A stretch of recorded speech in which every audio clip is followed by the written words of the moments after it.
Morning, everyone. Welcome to the podcast for Fab Business Hub, episode 8.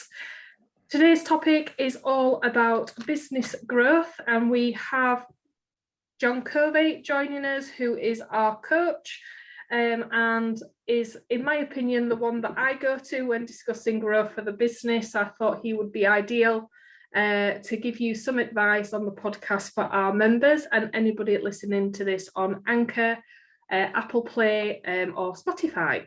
So Jon, do you just want to introduce yourself to the members on who you are and what you help with?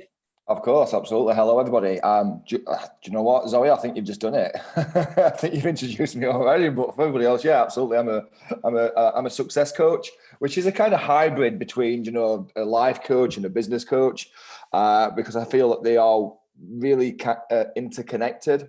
So if you've got issues in your life, it's going to reflect in your business, and likewise in your business and your life. So I think that it's about having that whole. That I don't want to use the word balance, because I don't necessarily think that balance is the right word, but it's about having that blended effect where it's integrated together. And I think integration is a much better way to look at this whole, work-life balance that we try and live in. I believe that an integrated approach is the way forward. Yeah. But I help people get there. Yeah, definitely. I remember when we first worked together, and I was very much in the mindset, which a few business owners listening to this might be. I was very much work, life, separate. And I remember Jon saying to me, don't work like that. When you're self-employed, you are your business, and why should it be separate? There's that synergy there that needs to be created. And I remember first thinking, no, work-life balance, because I come from an employment background, and I think that very much is kind of taught within employment. Absolutely. Then obviously after 3+ years working together, I very much now see what Jon was on about in our first session. Yeah, and I think that you're right. It's a learned behaviour. It's something that is definitely learned and kind of forced upon us in a way that and it's very old. It comes from probably like the mid 50s, where it was work 8 hours, 8 hours recreation, 8 hours sleep. And that was what it all was about. That's how you should spend your time: 8 hours working, 8 hours rest or recreation, and 8 hours sleep. And the world that we live in just doesn't operate that way no more. And it's not about being a workaholic. It's not about being able to shut off, because as you know as well, Zoe, I tell that downtime's like super important as well. Mm-hmm. But I think that it doesn't have to be a choice of should I do this or should I do that. It's like, well, why not just pull them together? Why don't we integrate? Why don't we spend time meshing the two together rather than trying to decide, should I do this or should I do that or should I do that? Mm-hmm. Yeah, definitely. And it's something that I'm still learning, guys. So if you're listening to this and thinking, I want to create that, trust me, it's a learning process. But I think the more you can get hold of that, the better for you and the business, because you can't run a car on an empty tank, same as you can't run your business on an empty tank.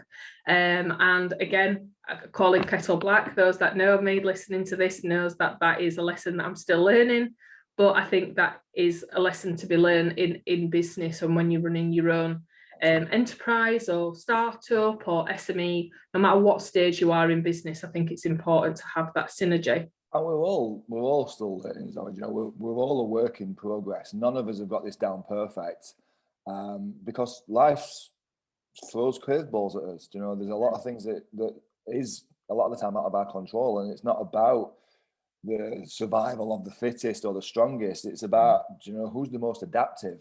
Yeah. And the ones that can adapt quicker are the ones that will survive better. Yeah. No, definitely, I agree.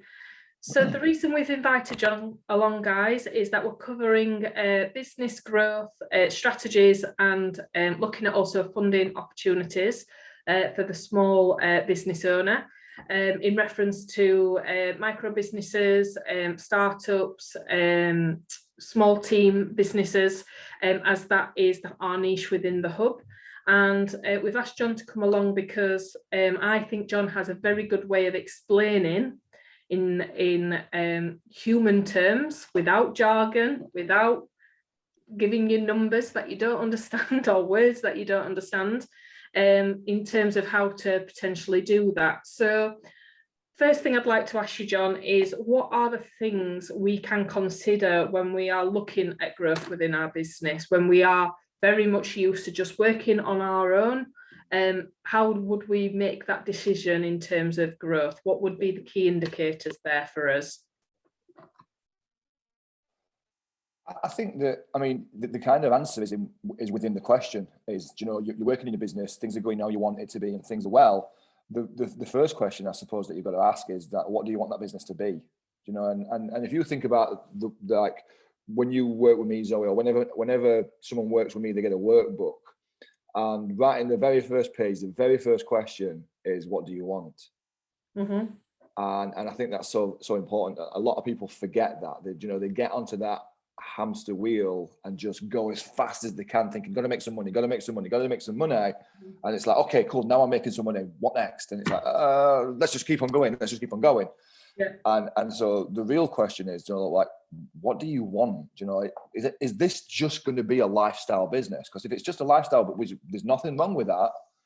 But, you know, a lifestyle business, you might not want to grow it. You might not want to scale it. You might want to, you know, you want to stay as you are and maybe take on a virtual PA or somebody that can help with the kind of stuff that you don't enjoy doing or you don't want to do. You know, like outsource a bookkeeper for your accounts, and, you know, outsource your marketing to somebody else rather than actually bringing it in-house. So I think that the first question really is, you know, like, what do you want this business to be? That's always got to be like upfront and center. Mm-hmm. Like, what does this business need to be? And then once you've identified that, then it's like, okay, cool, right, now let's look at how we get there. And there's a number of indicators that you can look at, there's a number of indicators that you can look at in terms of when you're ready to face that growth. So if you remember, we talk about how to stack your bank accounts. Yeah. Mm-hmm. Everyone's got different ideas of doing things. I really like this because, as you said right there, Zoe, like, can you break it into simple terms that we can all understand without the jargon? And I'm very much like that. I don't want to have inside language. I want street language. I want something that we can all understand and think, that makes a lot of sense. And so I think that if we look at that as your bank account, as a bit, whether it's your business account or whatever it is, ideally you want it on one dashboard so you can see it when you're on your app or your computer, and you set it up in 3 ways. So you have 1, 2, 3 accounts. The first account is your expense account. The second account is your profit account, and the third account is your tax account. Now, the one that's interesting is obviously the profit, because profit's a myth. Like, and I'm sure anyone that's listening to this, or if they're watching this, if it's going out as a video as well, anyone that is listening or watching can probably relate to this. Whereas you get to the end of the year, you sit down with your accountant, and your accountant says, you've had a good year this year, you've made 100 grand or 20 grand or $1 million or whatever that may be, and you're like, well, where is it? Because it's not in my bank. You know, like, it's all right on paper saying I've made this, but where is it? You know, it's a promise. Like, I ain't seen this money. So it is very much a myth. Whereas when you start stacking these accounts in this way, you physically start to see that account grow. And so how this looks is, let's just say, for example, that the cost of your business to run, including everything, salaries, expenses, office rent, whatever it may be, let's say that it costs you 5 grand, just for a number. Mm-hmm. So after you've paid yourself, or you've outsourced your marketing or admin or whatever it may be, let's say that cost is 5 grand. So you need to make 5 grand a month just to cover costs. But let's say this particular month you do 6 grand. Well, you keep the 5 in the expense account, and then the 1,000 extra, you take that out and you put 500 in the profit and 500 in the tax. Mm-hmm. Now, the thing is your tax is never going to be 50% of your profit, ever. It's never going to be that way. And if you're working with an accountant that's on the ball, they'll be able to start to see the trajectory of your income, and they'll start saying, okay, we need to start moving some money around, maybe put some investments in place, or equipment, or reinvest back into the business and stuff like that as well. Mm-hmm. And let's say next month then you do 8 grand. So you keep your 5 in the main expense account, the surplus, the 3, again, you split it. So 1,500 in your profit, 1,500 into the tax. Now, what you can start to see is all of a sudden now I've got 2 grand in that account, in the tax account, and 2 grand in the profit account. It's like, okay, this is quite good. I can start to see how this is starting to move now. And What I would say is a good time to start if you want to grow. One of the times that I would say is a good time to consider that is once that profit account hits 6 months coverage of your expenses. Mm-hmm. So if you're obviously, my maths on point this morning, what's 5 times 6? So 5, 10, 15, 20, 25, 30 grand. It's pretty much easy. It's pretty easy. I shouldn't have really needed my fingers. But once you get to a stage where you've got 60 grand sat in that profit account, then as an activation switch to think, right, okay, we've got 2 options right now. We can start to think about growing because we know we've got enough money to cover ourselves if we start to hit a bit of a bumpy road. But we can also start to activate an overflow pot, which is a 4th pot, which is, what we call it, an investment pot, if you like. Mm-hmm. And that is where you start to, anything that's over 60,000, you start to, not 60, sorry, it's 30,000, isn't it? Sorry. Yeah, 30, yeah. 30,000. Once it starts to get more than 30, so let's say that next month, like 3, 5, 7 months in, you've got 5 grand over your expenses and you're putting 2.5 back into the tax and the profits. Well, that 2.5 grand doesn't go in the profit account now. That now moves across into this investment account and that starts to grow as well. And that's really good because then you might think, well, do you know what? Rather than me renting an office, I've got some money, what's growing in this investment pot. We might then start looking at investing in our own property. So we buy our own commercial premises and we've got an investment there. Or maybe we start to invest in some bespoke software or IT or whatever it may be for our business that's going to improve our infrastructure, or we're going to recruit and we're going to take more people on. We might hire that person that's a little bit higher grade than we would usually consider because we now got a bit more security behind us. So there's lots of different things to really consider there. But I think that if you run your business that way, where you have these 3 pots, you know for certain that your expenses are always covered. The profit, you can physically see it growing month on month. And listen, let's just say that 1 month it's not as good and you do 4K that month. Well, you just take 500 back out of each of the profit and the tax accounts to top that back up to 5. So it is a motion that, it sometimes it dips and ebb and flows, but as you do this, you can start to see that this accounts they grow. And I'll tell you now, nothing as a business owner gives you more joy. Well, maybe not nothing, but one of the things that gives you great joy as a business owner is loading your phone up or your app for your bank, your business account, and seeing that you've got 100 grand in your expense account and 50 grand in your tax and 50 grand in your profit, or 50 million for that matter. It depends on the size of the business. But when you can look at that account and know that you're liquid, you know that your business is on good grounds. It changes the mentality. It changes the way that you start to operate. It changes the way that you feel about the business. It changes the way that you make decisions, and everything just changes for you as a business owner. Yeah, and I agree. I mean, you showed me that technique, so I can basically endorse that, guys, that it does work, and it is a really simple way. I know when I first showed John my bank account, and I had so many saving pots because I've been brought up to save. And John said, well, what does that mean?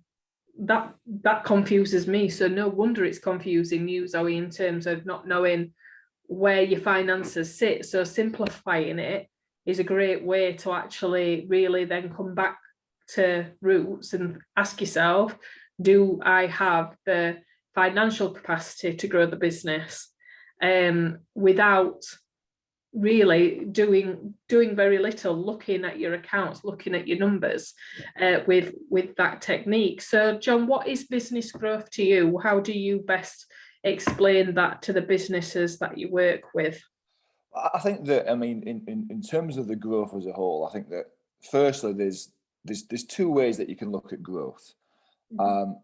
Patience, time, and that's hard. It's hard for you to save the money. So what we've just said then, to get to that 6 months coverage in that profit account takes time. So that's one way to grow the business is time, and it's especially if you're not a very patient person, it's quite difficult. The second way is raising capital. So money's never been so easy to buy. You can buy money so cheap right now, and that's going to continue for a while, but it'll start to get expensive again. Like you only have to look at the mortgages, like how cheap they are to buy mortgages right now. So getting money's never been as easy, and it's just that risk versus reward that you've got to just be a little bit mindful of. So there's 2 ways that you can look at that: patience or growth. What does it actually mean though, growth? Well, growth is about when you're putting all the infrastructure in place. So growth tends to be more expensive than scalability. So growth is when you're investing in people, it's when you're investing in technology, it's whether you're investing in, bricks and mortar, a location, physical presence. It's when you're investing in all the initial costs that's going to allow your business to grow. But growth is expensive, and we have to actually face that, that there is costs involved.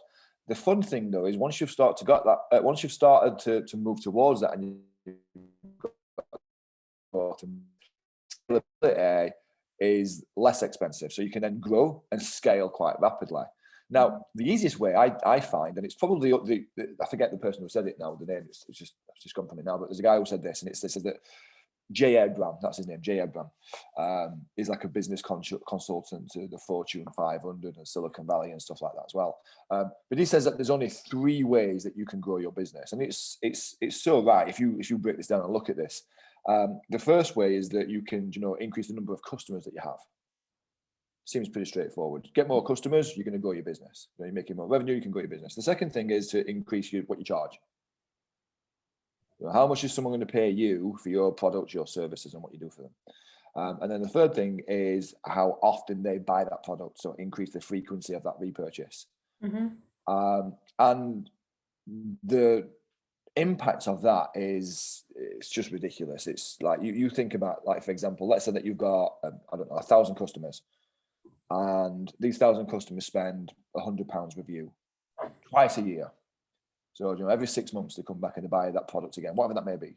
That means that 1,000 customers spending £100 twice a year. That means your business is doing £200,000 in revenue. Now, the thing that's really interesting with this is when you adopt this growth model, where you say, well, do you know what? Actually, we're going to increase our fees because we should. It's one of the things we worked on, so it's always making sure that you're charging what you're worth and pushing on price. But let's just say that you're going to increase the price by 10%, which is not unheard of. Most companies will look at between 10 to 15% increases year on year. So all of a sudden, if you increase the amount of cost by 10%, that means that the fee that you get is no longer £100, it's 110. Now, no one's going to object to a £10 increase on a £100 product, and if they do, they're not the kind of people that you probably want to be working with anyway. Let's say that you increase your customer base by 10%. So you no longer have 1,000 customers, you've got 1,100. So you've got 100 new customers throughout that year. And let's say that you increase by 10% the frequency in which they purchase, which is not even a real number, as it works out like 2.5%, something like that. That, though, what that looks like is that you've turned that business from being a 200,000 business to a £266,000 business. It's a 33% increase in your business, and you've not done anything different. You've just charged more money, you've got a couple more customers, and you've asked them to buy a little bit more often. And your business has grown by 66,000 without too much struggle or effort. Now, what gets really interesting is if you start to turn them dials up. So you say, well, do you know what? Actually, we're going to increase our customer base by 30% or 33% rather. So all of a sudden, you've not got 1,100 customers, you've got 1,330 customers.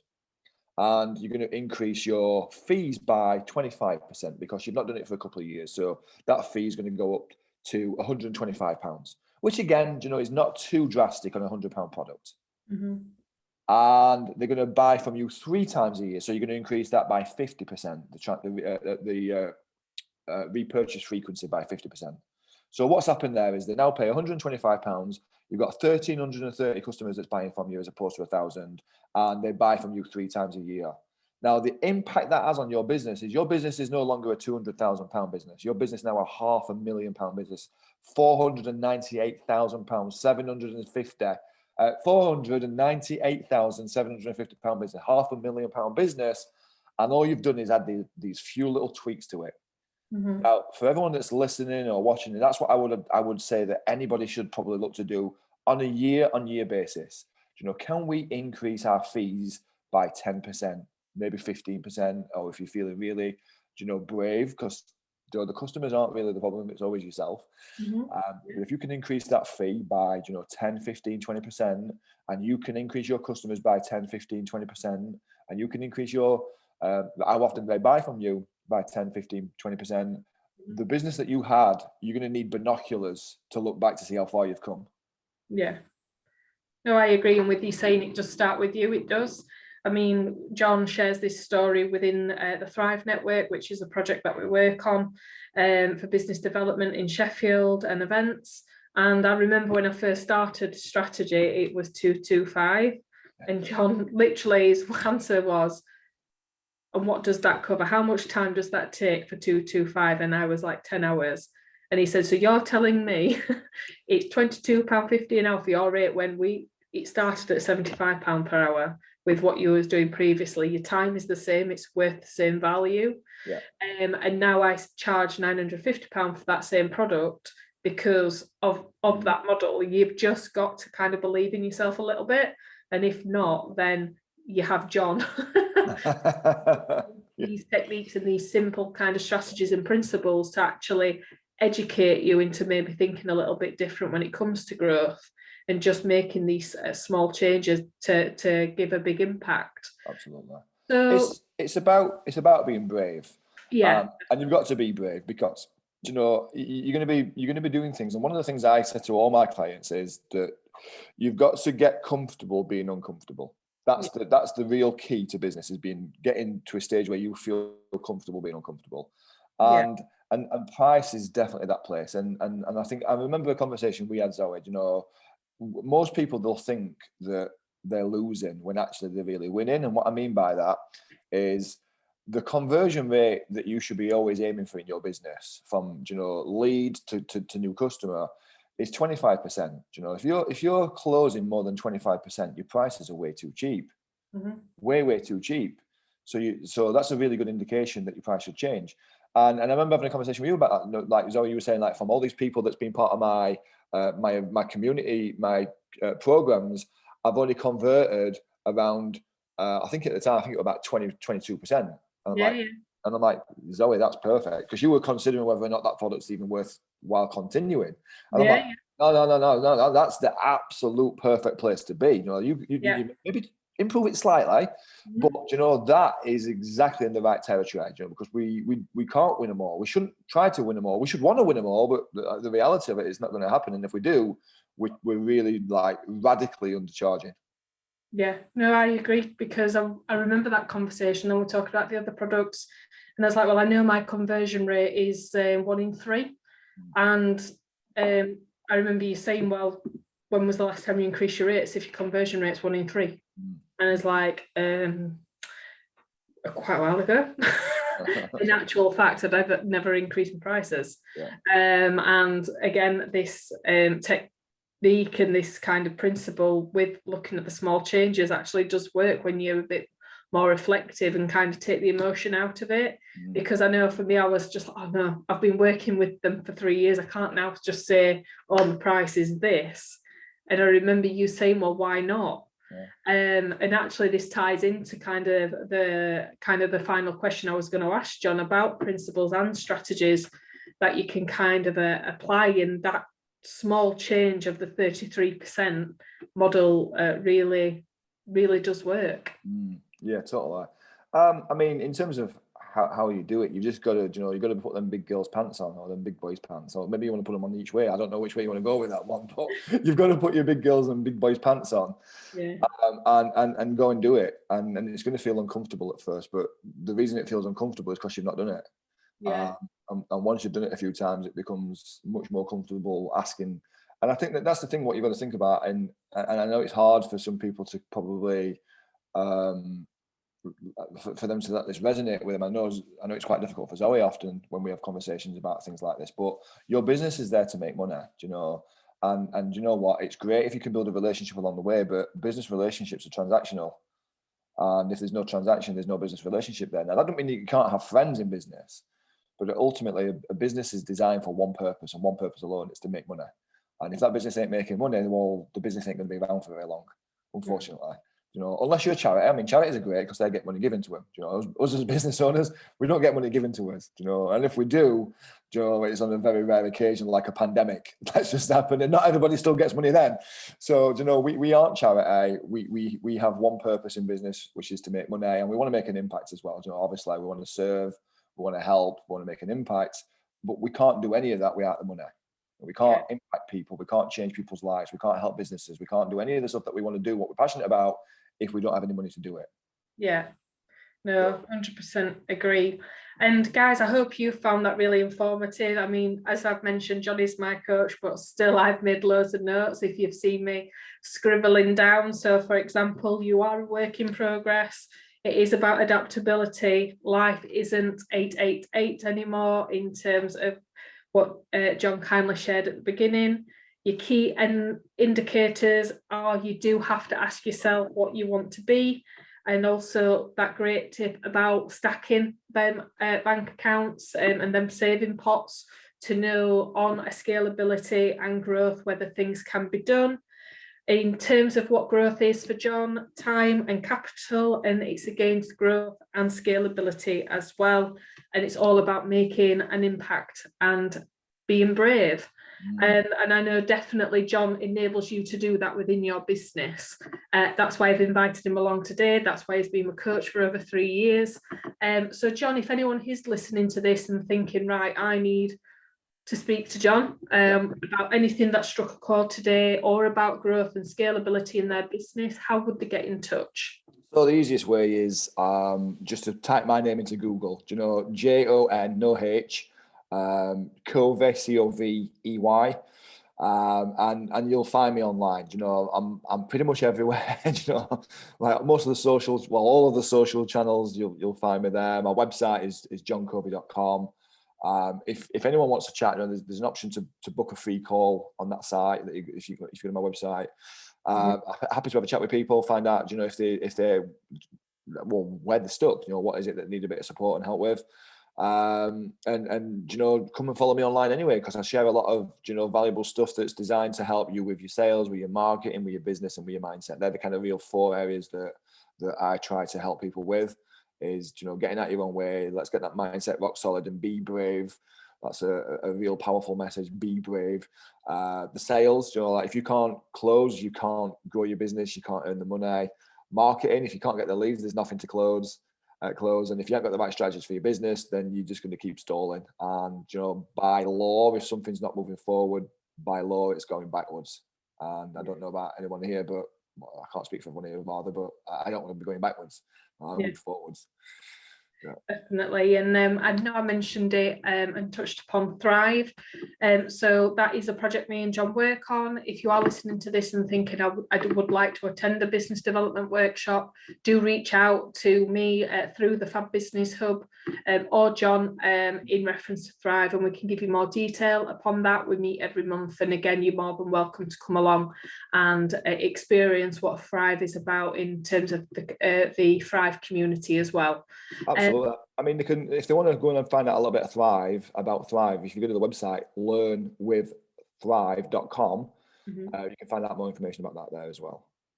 Amazing. Well, thank you for taking your time this morning on a Friday. We really appreciate it. Guys, we'll be back next month with our next podcast episode. But for now, thank you very much, and we will see you next time. See you later, guys. Thanks, Zoe. Thanks, Jon.